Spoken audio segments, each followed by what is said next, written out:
the different future prospects for, especially when it comes to designers? What are things that we have to think about and how it relates to circular economy? So, the second session will be followed by a very small online exercise.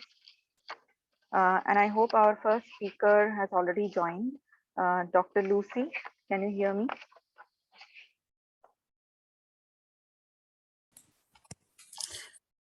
Hi. Hi, Sarika. Hi, I can hear you. Can you hear me? Yes, yes, yes. Perfect. Yeah. So I'll just introduce you to all and then maybe we can start the session. Thanks. Yeah. So Dr. Lucy Chamberlin, she's a postdoctoral research fellow at the Business School, University of Exeter, UK. She joined the school in 2021 to work with the UKRI NICER program, which is specifically on developing a knowledge platform, including work on longitudinal case studies and a qualitative synthesis of circular methods and frameworks for the Circular Economy Hub. From 2017 to 2020, she conducted her doctoral research at Department of Design, NTNU in Trondheim, Norway, which used design approaches and methodologies to explore ways of engaging consumers and transforming consumption as a part of circular economy.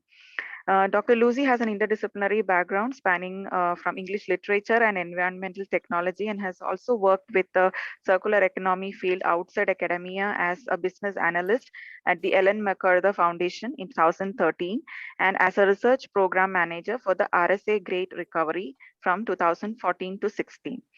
Through the latter role and her PhD research in particular, she has also been concerned with action research and taking a design approach to public engagement. She has given lectures and workshops at NTNU, Royal College of Art, UAL, and the University of Edinburgh and Cambridge.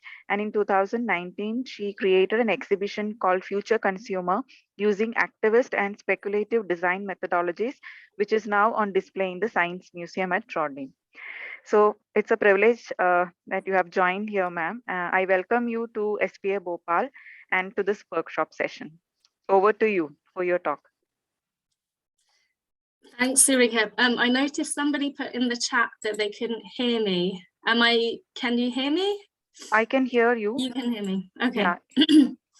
All right. Hopefully I am audible now. I was going to share some slides unless you want to share them from your end. Okay. Anyways, I'll just make you the host, co-host, okay. So you can get the sharing rights. So I have, yeah. Okay. Just try sharing the screen. We can just check once. Okay. Can you see that?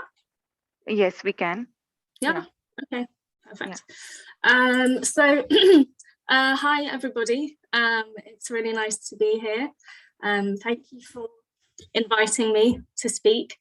I will put this on slideshow mode. Can you still see that? Yeah. Yes. Yeah.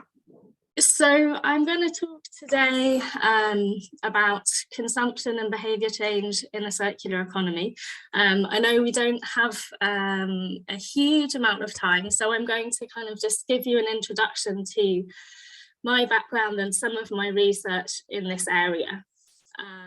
I completed the PhD earlier this year, so I'm relatively new to this job as a postdoc.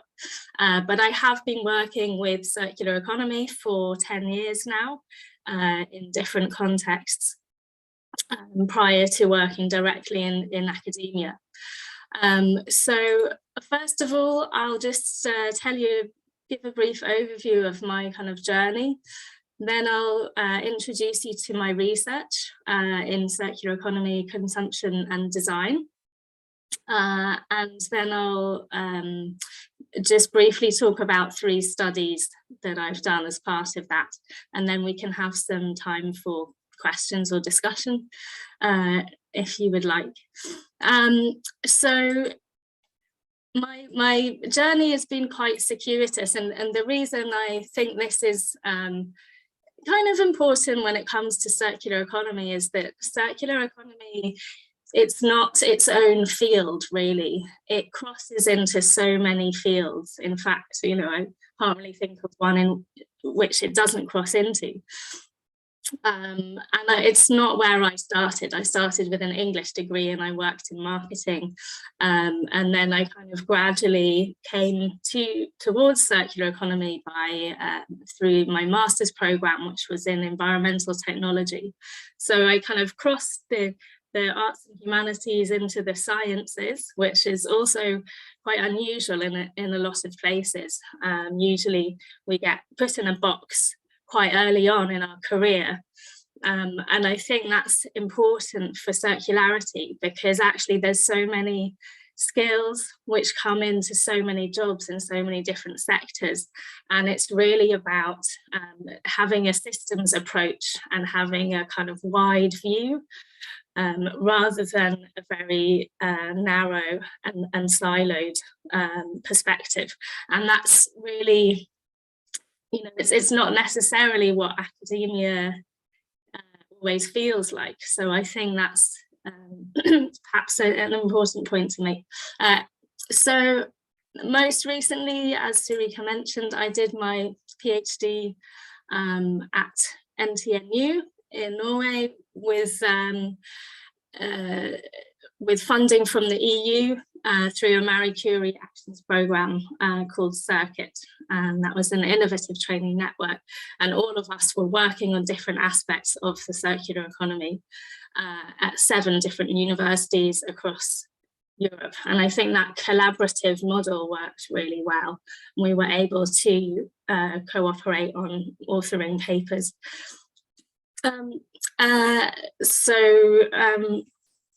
Now I am working at something called the NICER programme, which is based at Exeter University in the UK. There are a number of different universities across the country involved, but it is the first government-funded circular economy programme. And I think one of the biggest, at least in Europe, if not globally.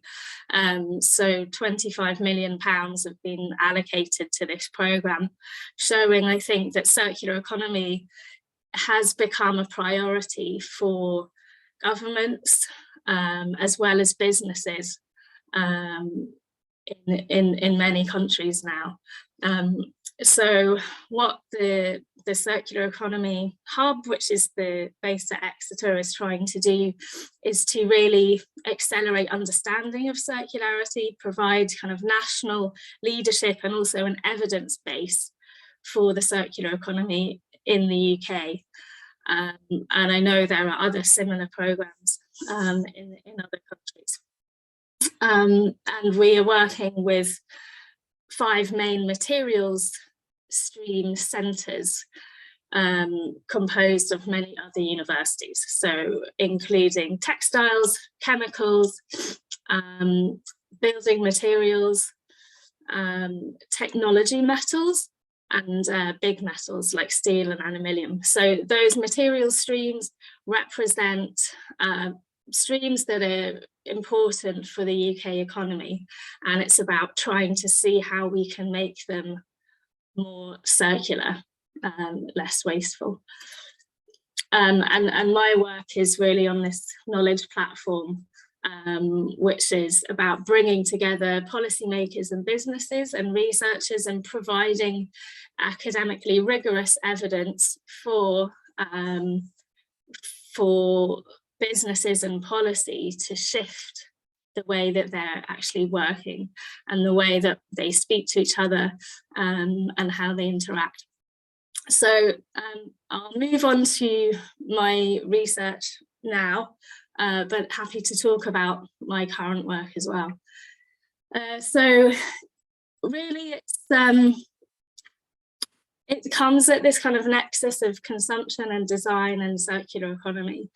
Up until now, a lot of circular economy research has focused on business and material flow, and it hasn't really acknowledged the role of the consumer or the role of consumption itself in doing so.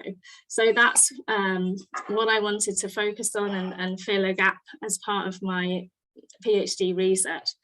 And I was based in a design department. And really design has a lot of tools for bringing together quite interdisciplinary research and for making those connections. So it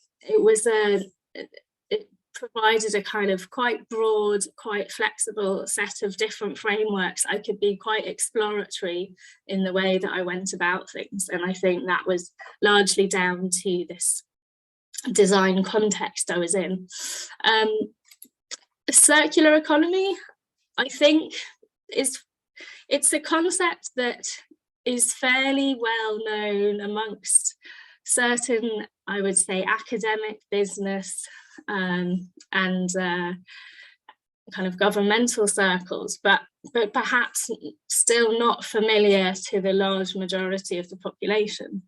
And I think this is one of the most simple diagrams I've seen about it.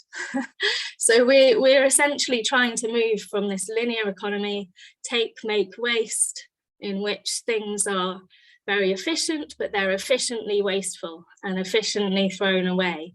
And we lose a huge amount of material value. Recycling, so often circular economy gets confused with recycling.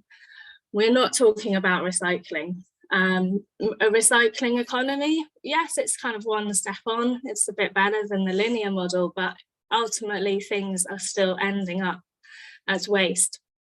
Circular economy is about being regenerative.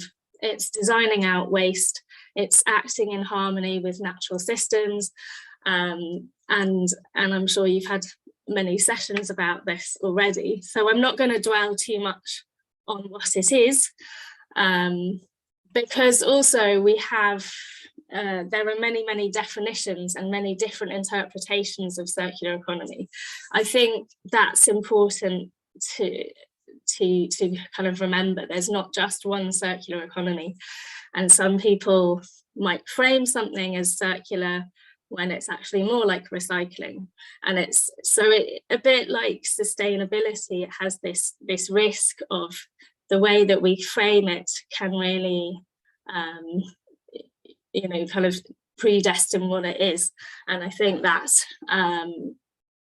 we have to be careful that we're using similar interpretations, and that our understanding of circular economy and circularity is the same if we're trying to reach the same goals. Of course, you'll be probably familiar with the butterfly diagram, as it's called. This was created by the Ellen MacArthur Foundation about 10 years ago. But as I say, what I'm interested in is this aspect of consumer and user. As you can see, they're at the heart of this diagram. They're really central. And yet in most of the research at the moment, the focus is on business and material flow. So how do we bring the user and the consumer into that? Are they just kind of passive acceptors of circular economy, or do they play an active role? What is their role? And how should they participate in this new circular economy? That's kind of what I'm interested in. How we engage with ordinary people as consumers and as citizens, and also the tools that design can really provide in this journey. How can it help us? Consumption matters. I mean, we know consumption. I think, you know, there's this argument about population and its impacts. I think, you know, particularly when it comes to wealth disparities across the world, to a large extent, affluence is equivalent with consumption, and household consumption contributes to more than 60% of greenhouse gas emissions. I mean, there's a lot of figures that show us that it's not people themselves that are the problem in terms of environmental impacts. it's consumption. It's the levels of consumption, the levels of stuff that we flow through the system, that we produce, we consume, and all the related impacts of that. So consumption matters, and this would be fine, except consumers are notoriously unmanageable, as Gabriel and Lang have put it. I won't go in detail into all of these, but we act on emotion, not information. So, you know, we can give people lots of facts, lots of information about all the crises that are coming and how we should adopt different behaviours and what we should do about it. But fundamentally, you know, if it's not really close to home in terms of geography and kind of time and space, really, people have other priorities. People are trying to work, to feed their children, to, you know, they have immediate concerns that are close to home, and they generally act on it, on emotion. They have bounded rationality, conflicting priorities, different identities as mother, as employer, as whatever it might be. And we're creatures of habit. And I'm sure some of you will be aware of this values action gap. People generally intend to do the right thing. People do care about the world. They care about their context, their society, their environment. But again, this kind of conflicting priorities, they don't always act on their values because of various things getting in the way. So there's often a gap between what they say and what they do, how they intend to live their life and what actually happens in reality. So there's a lot of kind of questions here. People are tricky, difficult to measure.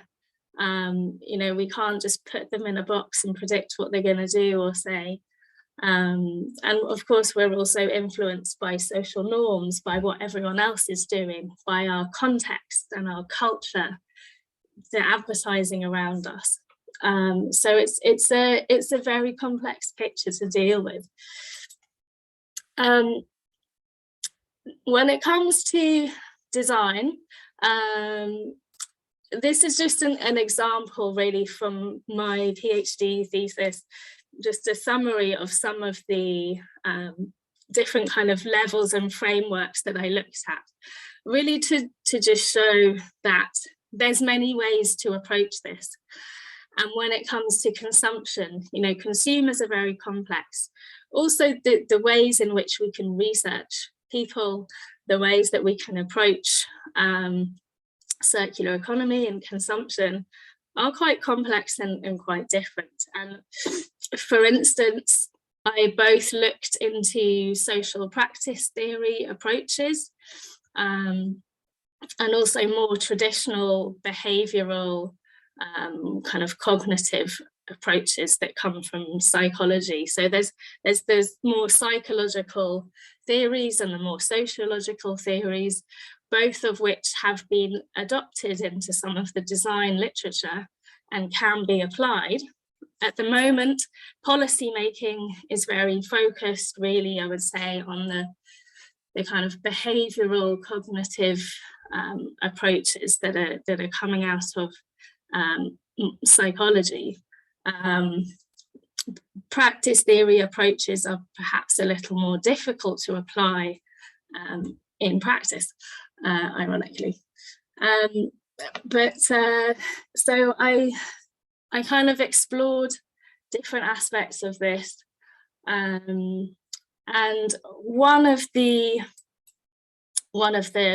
approaches I looked at was something called design for behaviour change.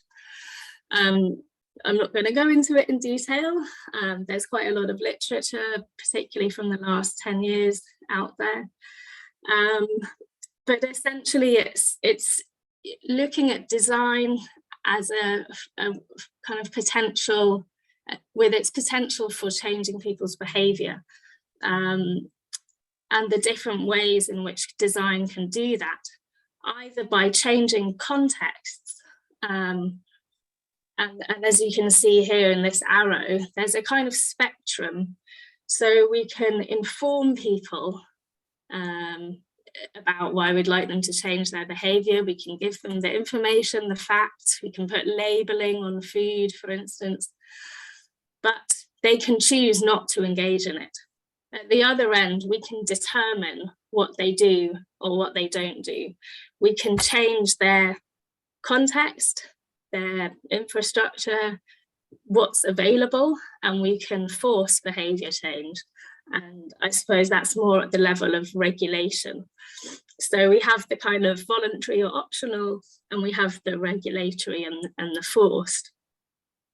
And we know that just informing people doesn't always work, and people don't like to be told. So it's difficult. This aspect of behaviour change is also very, very challenging. In the middle, this kind of aspect of encouraging is really where my research sat.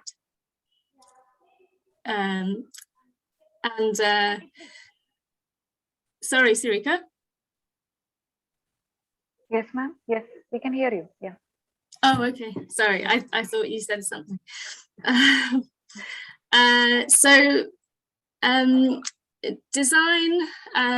Design is really about change, and the designer Herbert Simon said that it's whenever human beings are being intentional about shaping their environment. So design's not just about making stuff look pretty.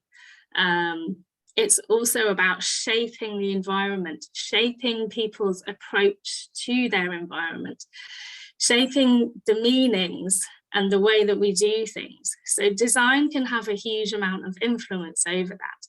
And often it's used as a commercial tool for maintaining status quos and marketing things.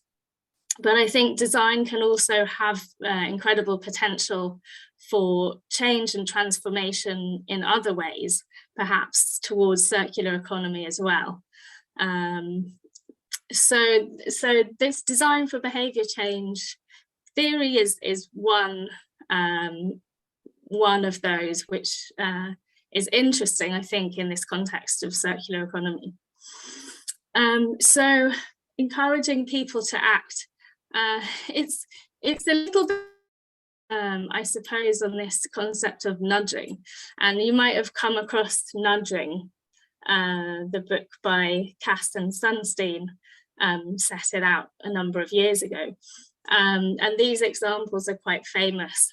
So to stop people in the gentlemen's bathrooms from messing up the floor, they put a fly in the urinal, and that gives people target practice, and it actually works for keeping the bathrooms clean. Similarly with these voting ashtrays, it's about making cleaning up the streets a bit more fun. So and rather than leaving their cigarette butts on the road, people will vote, and essentially it's a bin. So these both introduce hidden scripts. They kind of like codes or scripts in the environment that are nudging people or telling them how to behave differently. They're not forcing them, and they're not informing them, telling, what's the right thing to do. They're kind of making it fun, or using kind of hidden scripts, really, to get people to act a little bit differently. Those are just some examples. So really we are seeing designers as kind of cultural intermediaries here. And design is in my work, design is looking at the creation of meaning and action. Now, I know we're a little bit pushed for time. How much time do we have left, Sarika? 5 minutes? Yeah, ma'am, you can continue. Not an issue. Yeah. Okay. So designers are really, they've been described as cultural intermediaries, They have a role both in the shaping of behaviours and the shaping of contexts, and what those products and contexts mean to people. So, and also how people act. And Krippendorf says that people act according to what things mean to them. And I think this interaction of meaning and action, which is kind of tailored or regulated by design, is a really fascinating area. And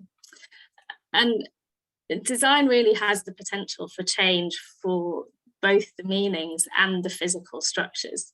And it's a way of people kind of understanding their contexts a little bit differently.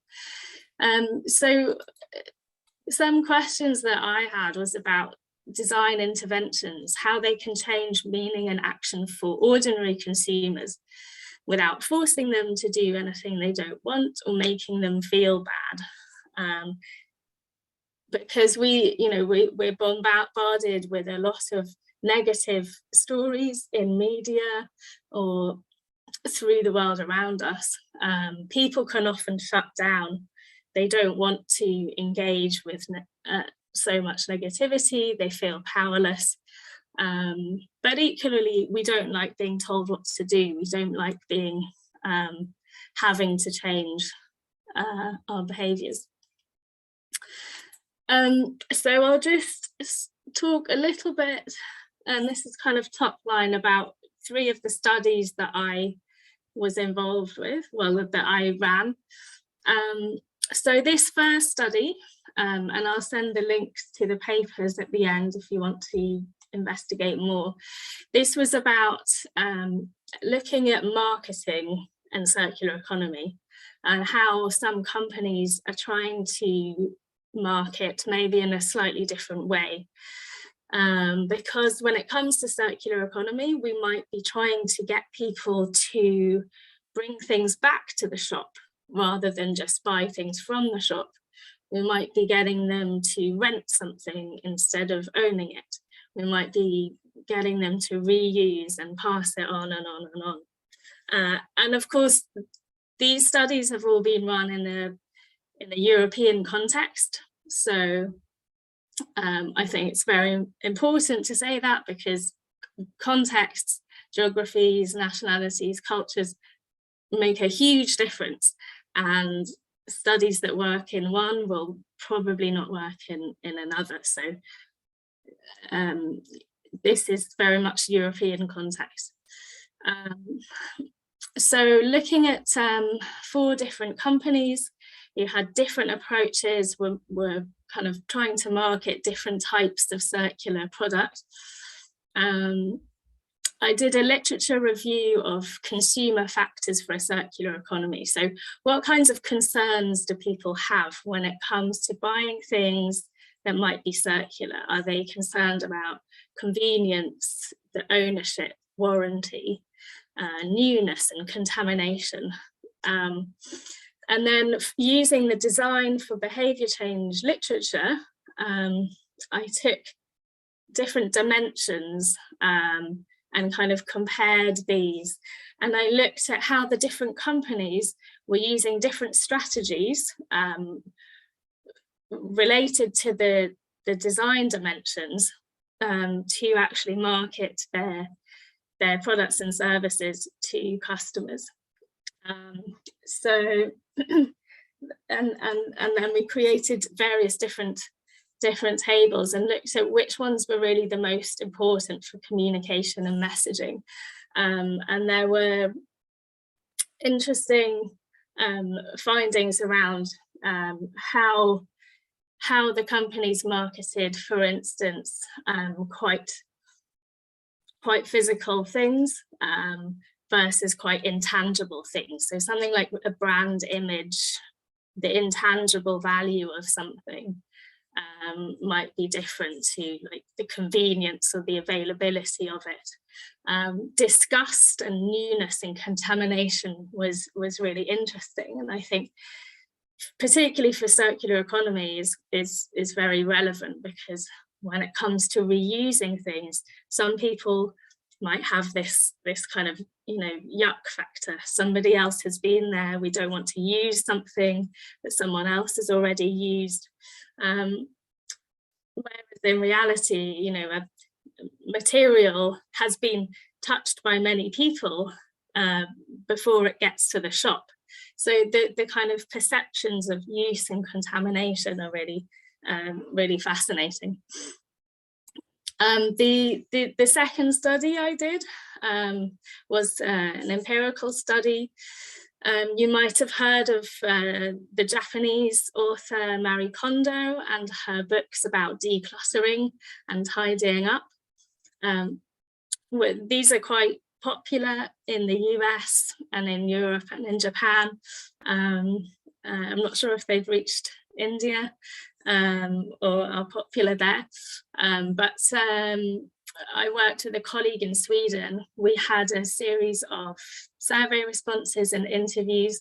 And this was really a very exploratory study about links between consumption and well-being, and decluttering as a kind of activity that changes meaning. And it was almost like the people were redesigning their homes.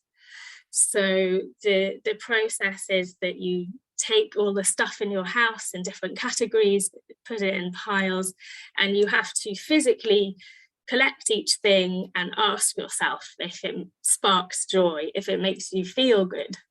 And if it doesn't, you get rid of it.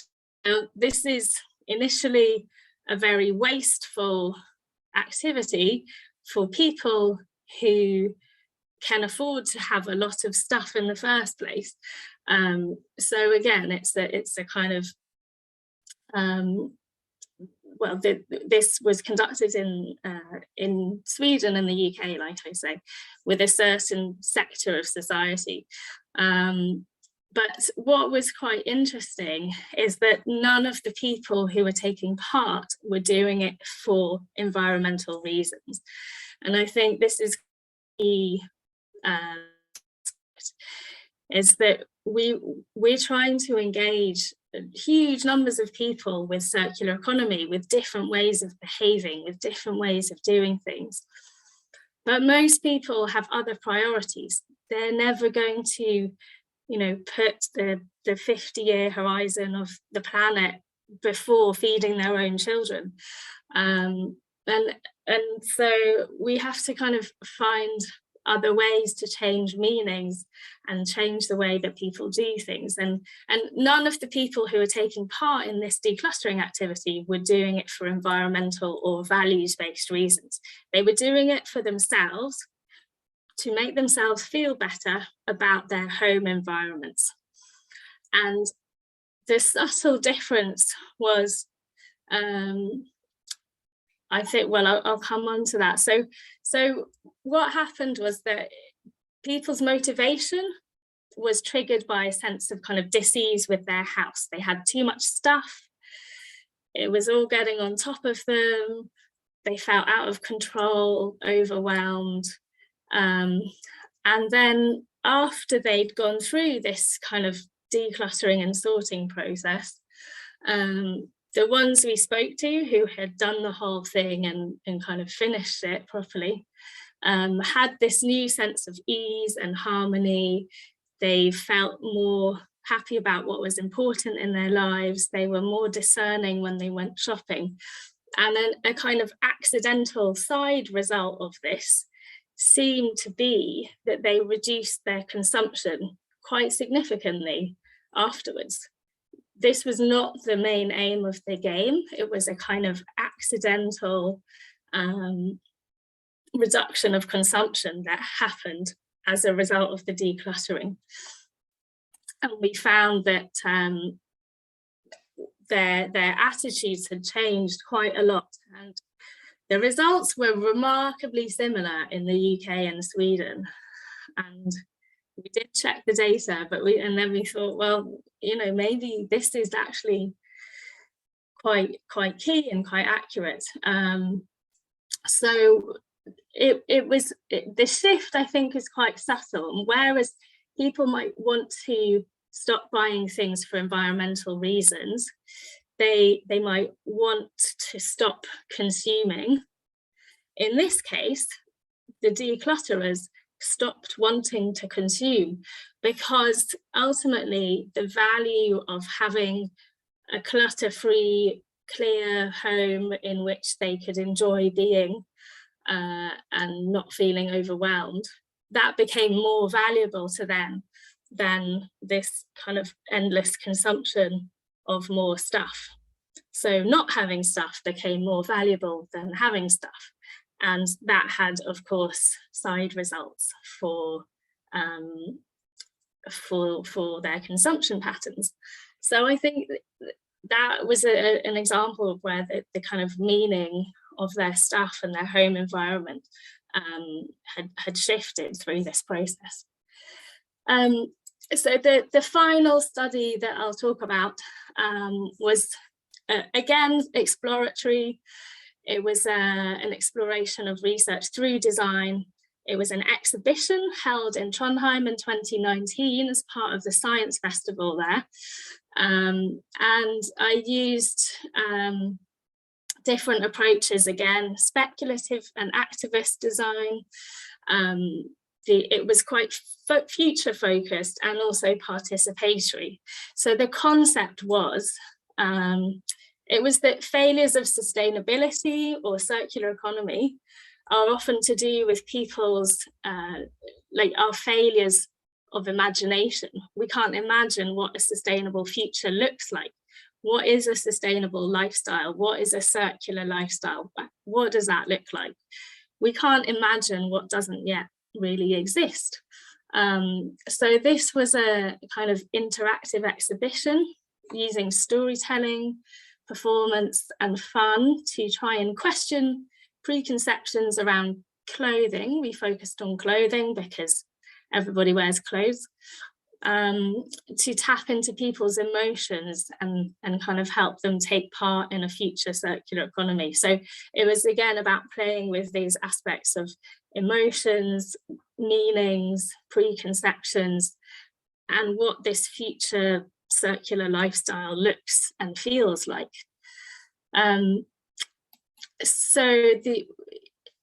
Briefly, we had 2 shipping containers at this exhibition outside. It was quite basic, quite experimental, but the first one was kind of themed provocation, and the second one was about reflection. The first one had 2 concept stores, First Life and Second Life clothing, and it was about getting people to explore how they might buy and wear clothing in the future, how that would be different, how the kind of labels might look differently, what the clothes would be made of. And we actually made some clothes up, we made some labels, we kind of suggested the materials that might be used, and that there would be a norm of reuse and bringing things back and making things from other things, and also buying less. So that was the first one, and then the second container was about reflection. These were interactive, both were participatory, kind of interactive exercises, getting people to reflect on their own feelings and actions around clothing and the choices they made. So why did they choose something to wear that day? How did they feel about it? And we made this wall chart. It's in Norwegian because it was made in Norway. It was a little bit based on the Marie Kondo research from the previous study. We got people to look in the mirror to explore how they felt about a particular item they're wearing. And then on the label, they had to write down their feeling about that piece of clothing. And it went in this wall chart. So at the top, if they would put the sticker if they were feeling good about what they were wearing, and if they weren't feeling so good, it would be nearer the bottom. And it was a fun, interactive way to kind of get people to be a little bit more reflective about what they're doing and why. and we got some great comments. And then the second exercise was about this interactive wall survey using pieces of textile, where people could discuss and decide the way in which they kind of choose, buy, wear and throw away pieces of clothing and their usual ways in which they do so. And what was quite interesting here was that it's the physical act of kind of participating in this survey seemed to prompt people to realize this values action gap a little bit more. They might assume or want to put the piece of material on one hook, but actually they had to put it on something else because they realized that that's not what they did in practice. So it was about kind of interrupting people's expectations, showing this difference between values and action in again a kind of fun and engaging way. So that's all really. I like this quote from Rob Hopkins, who is the founder of Transition Towns. You might have heard of the Transition Towns movement. But I think, again, this is about imagination and expectation. You know, if you can actually get people to experience something, drink coffee in it, meet new people, then we can help to shift expectations and get them to imagine something different. The top picture is the Count of Norway, who came to visit the exhibition on the last day. So it was nice to have, we had a lot of different visitors from the public and some important ones too. So that's me. There's some publications here and the slides are available through Sarika, or do send me an email if you would like to know more and get in touch. Thank you very much.